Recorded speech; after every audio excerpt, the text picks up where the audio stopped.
Packed right up to Corbett half your ear. Free is mine, now he has gone away. With cement we fill up by this shallow grave, with no one for miles but to see what we have done. I could be sitting at home doing nothing all day. Horizontal man sings songs to the sun. Instead I'm working hard for my pay. Our labor season has begun.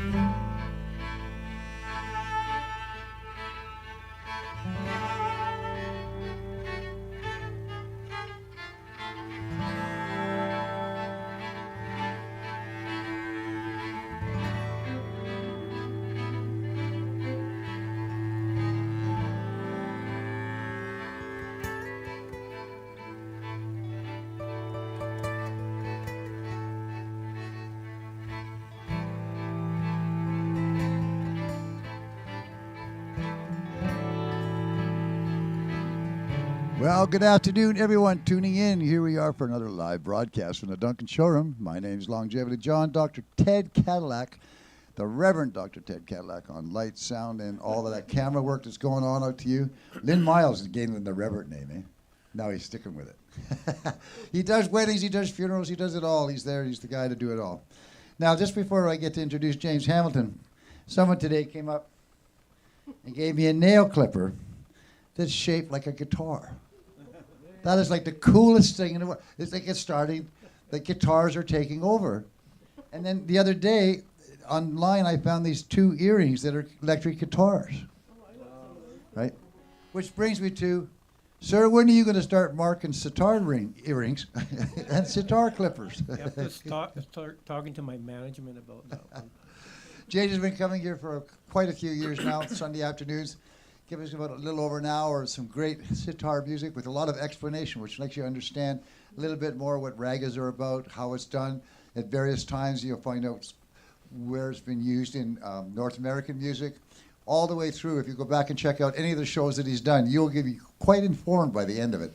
He has been a student of the sitar because he was one of those smart kids as a young kid who realized there's a lot of guitar players out there, not many sitar players.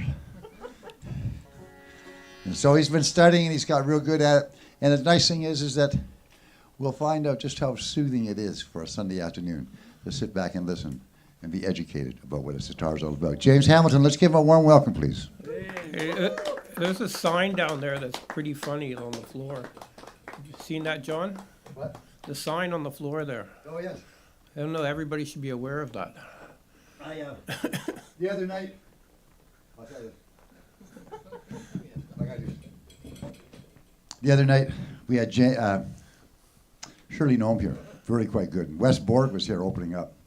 And this couple who really wanted, we're big fans of Shirley. We love her. We saw her at farm. She's the greatest. And I could tell outside that they were just a little over the top. And they came in and they sat up front, and sure enough, she was the heckler. And it wasn't a show to be heckling at. And it sort of brought attention to that, and we let her know. But when I got to do the interjection in between, like where I got a chance to audition, or not audition, but announce the next guest, Shirley herself, I brought up the fact that during the 39 days of July, back by the train station, there's a flower bed. There's two flower beds that face each other. There's a little space in between that allows people to sit there, or encourages people to sit there and consume alcohol. And we don't want to throw them out of the park because they're there long before we are and have been and will always be there. It's just a ritual that goes on. So we had to figure out a way to include them because the whole idea is about, with music, is inclusion, not exclusion. So I made up a little sign for them and put it in the flower bed. This is a family-friendly event. Please refrain from giving alcohol a bad name. Well, I brought that up on stage to her the other night, telling about pointing this way, but kind of looking at her all the time, right? And I think her boyfriend realized that, in fact, she was giving alcohol a bad name. But anyway, that's our little thing we do. If you are going to consume, make sure that you're nice about it in anything you do. Again, back to James Hamilton. Give it up, please. Thank you very much, John. I just had to get that in there because it was sitting on the floor. Okay, thank you for everybody who came out. I think saw some of you at the memorial for Ari we had about 2 weeks ago. So thanks for coming by. And I'm going to just elaborate on the music that I was playing there at the same event, which was held here in town. So I know when I played there, you know, I'm used to, when Karen's announcing and whatever, I'm used to playing for about an hour. And she said, James, 20 minutes. So I think I only got 15 actually at the event. So you're going to hear the rest of it tonight. So you won't be feeling left out. So I'm going to be playing a rag called Bhagashri. There's two rags. One is Ragashri and the other is Bhagashri, and they're similar. Ragashri is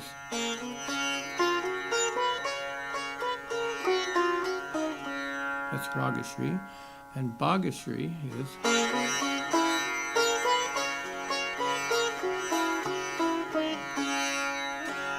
so they have some overlap, and part of that is based on the fact that they use a rather unique tuning on this particular rag, where instead of doing like,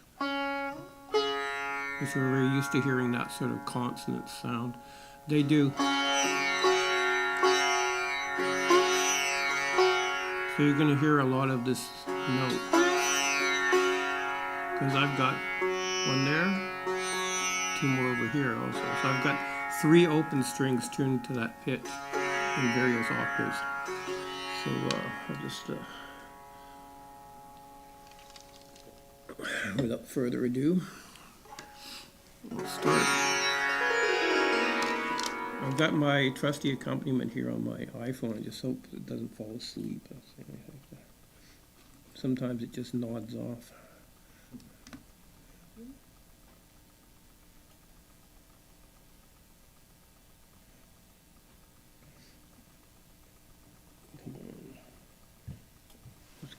There she comes.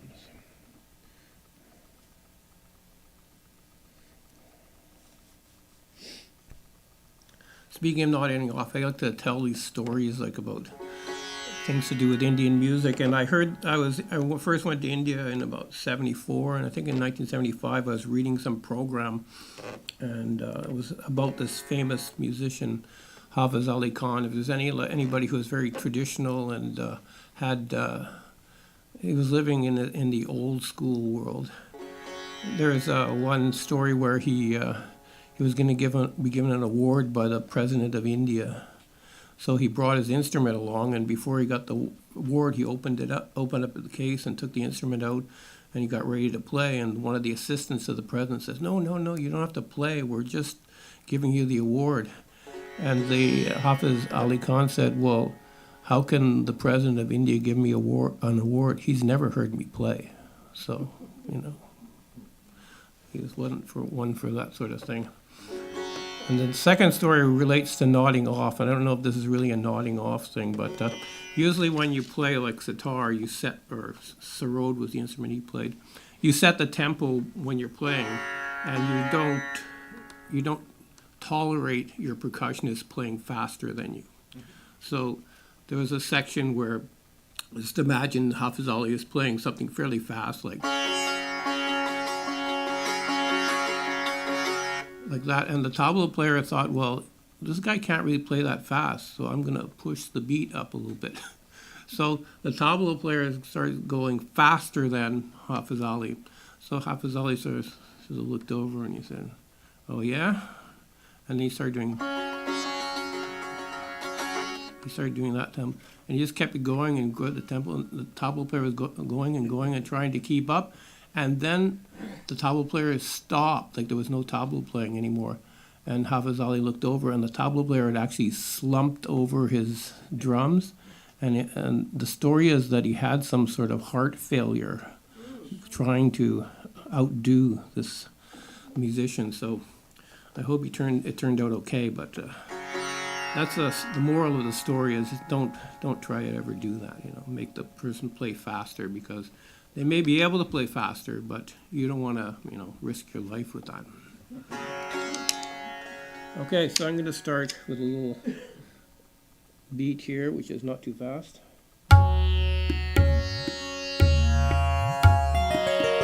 This type of beat is good for your heart. It's not like a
increase the tempo.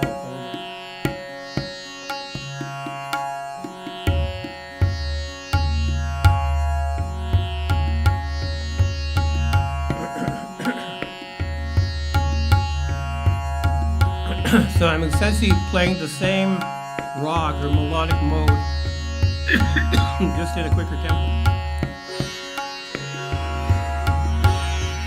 This is the traditional way it's done. Like they usually start slow and go to a medium and to a faster tempo.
So that's one way of playing this rag. I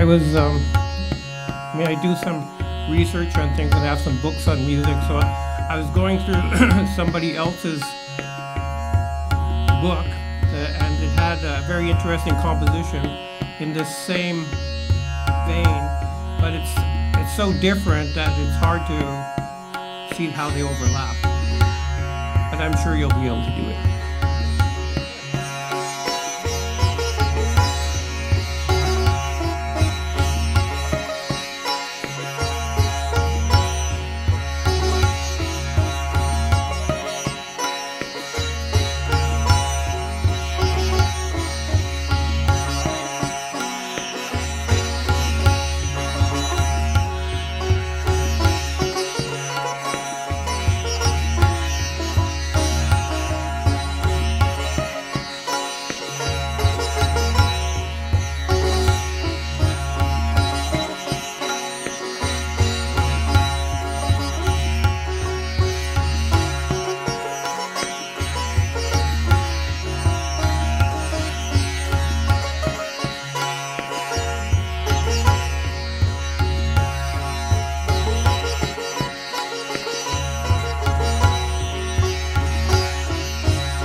sure you all saw how they were actually both the same thing, right? That was like a drums thing at the beat. Cause I mean, I think half the people in India couldn't figure out that those were actually the same melodic mode being played, because it's very unusual to somebody to stop on this note. It's like way out there, like, man, what are you trying to do, sort of thing. Because usually you hear something like I was doing.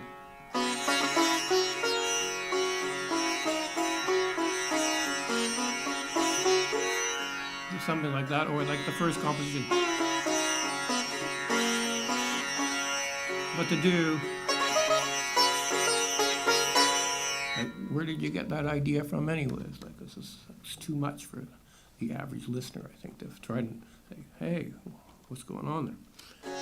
Usually when you hear, like, my teachers in India, they knew like hundreds of compositions, and probably like every day you could have taught me a new composition in this particular rag. But the way that you usually hear it, it's like this. So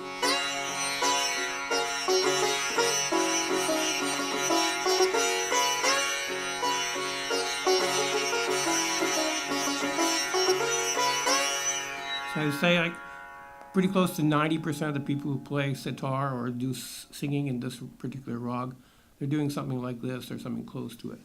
So to me, that's just scratching the surface. Wait till you find out what else you can do with this.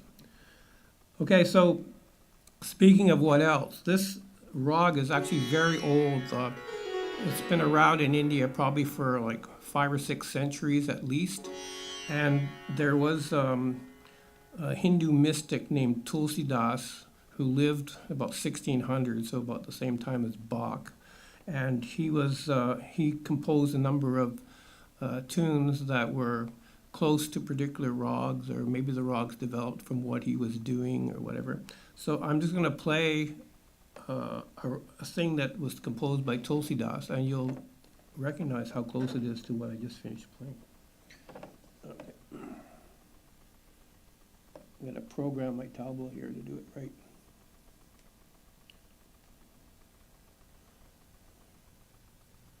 See what we got going here.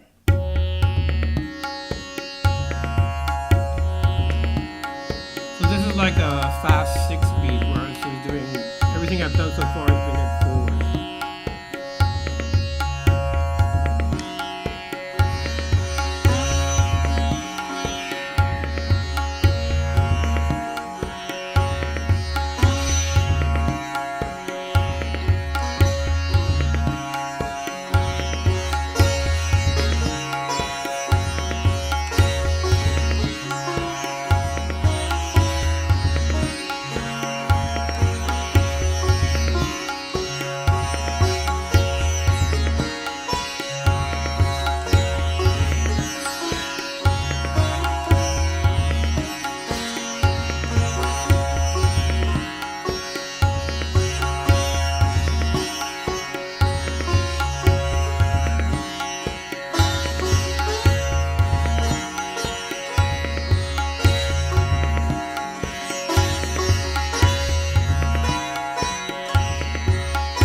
was Tulsi Das's, it was like a bhajan, which is like devotional tune from, I don't know, that must be like 450 years old or so right now.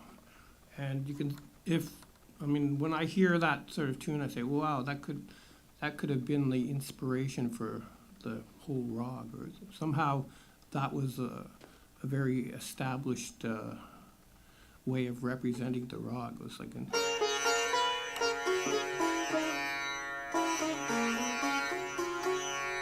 those sort of melodic lines. I was sometimes I'm just like fooling around and I hear those. I listen to this and I say, that sounds sort of like.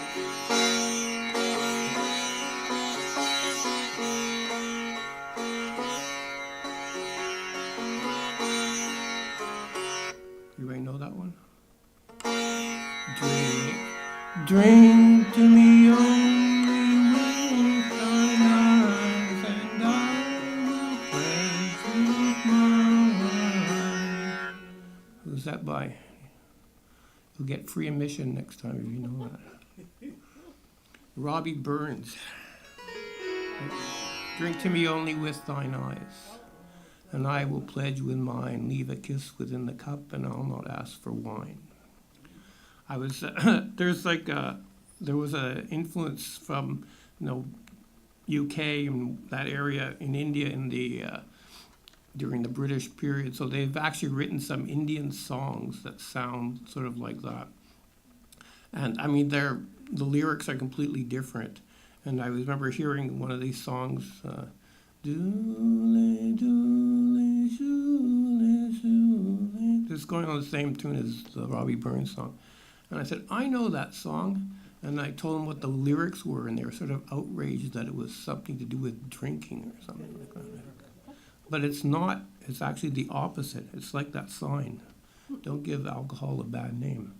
It's like, drink to me only with thine eyes, and I'll not ask for wine. All right? All right. I got to do a little slight retuning, and give me a second here.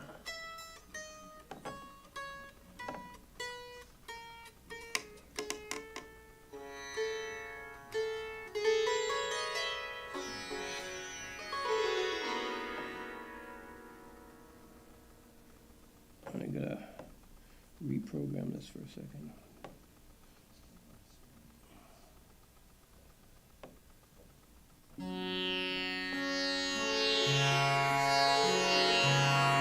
So I've actually just changed one pitch, but it's going to be something quite different.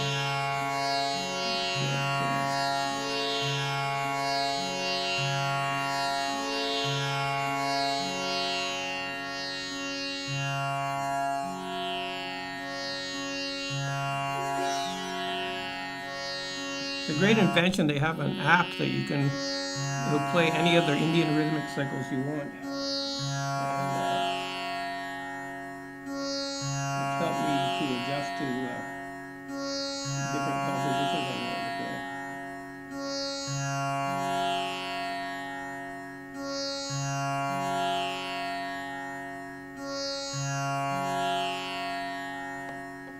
Let's stop that for a second. So, when I went to university in India, we had a class of about 40 students, and probably the best feature of the class was when they got us all to play together in an orchestra composition, because otherwise sitar playing and other instruments is pretty individualistic, but then try to get 40 people to play together, that was like a challenge. And they always have the orchestra set up. I have a picture of this I post it every once in a while on YouTube. It's from about 1979, and they had all the hotshot players up at front row, so yeah, we're good, we're gonna play this thing right. And then as you went back further, you got people who were not quite as good, and then somehow they put me in the back row. I don't know why that was, but it was totally unfair. I remember it being so hot that in the picture, I'm looking like this, and people were wondering, what are you looking at? There was a fan up there that was supposed to be working, and it wasn't doing much. So I was thinking, what's going on here? We're like 40 people trying to play this musical composition, and it's just like if you get sweat too much, you can't even hold your instrument anymore. That's happened. You know, the instrument starts to go like this when you're playing. So, anyways, this orchestra composition was composed by this guy named Timur Boran, who has studied classical music, and also he liked the orchestra stuff. So he picked a rag, which was Malkons, which is.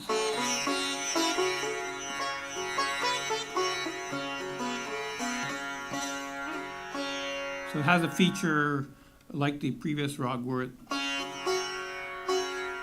you'll hear this phrase.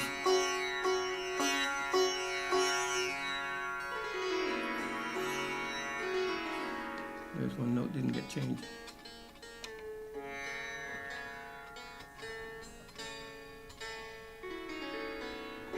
Okay, and the rhythmic cycle is 10 beats, so let's get the right tempo for that. Let's see.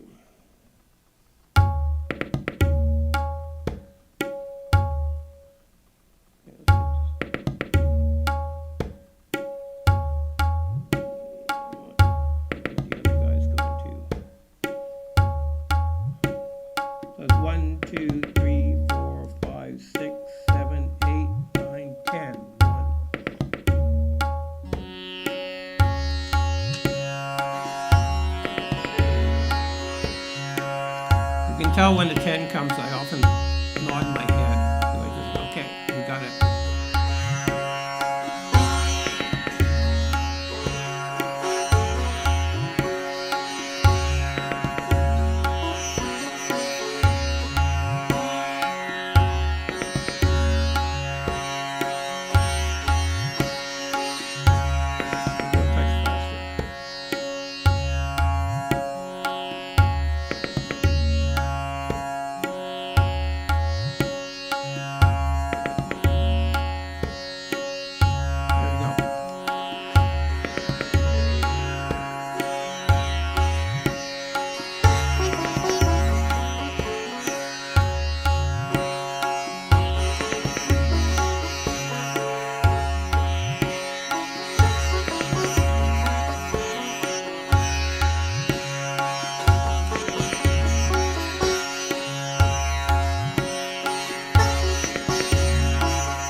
So you'll all be familiar with the 10 beat now, anybody, if you ever hear it again.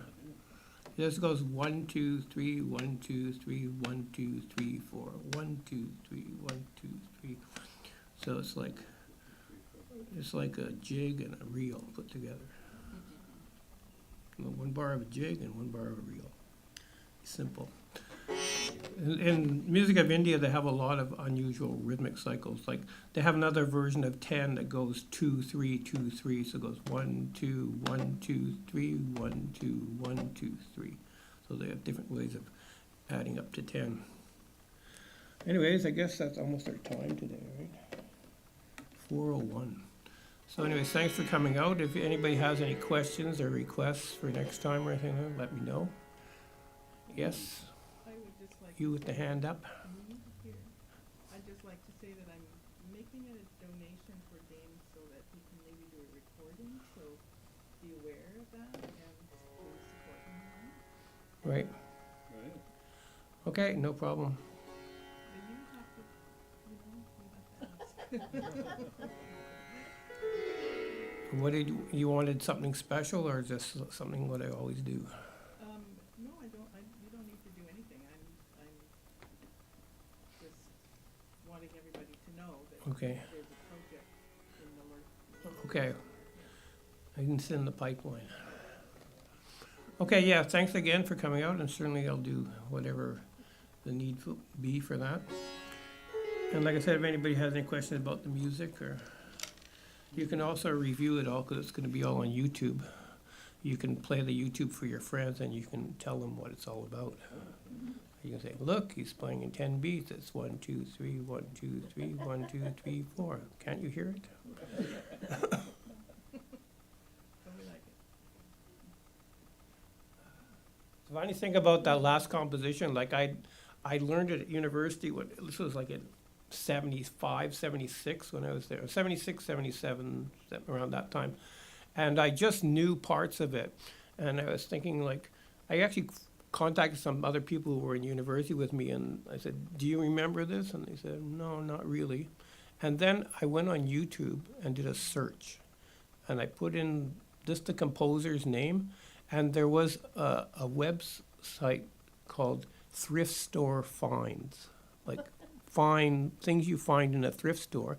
And this person had found an album that had that piece on it.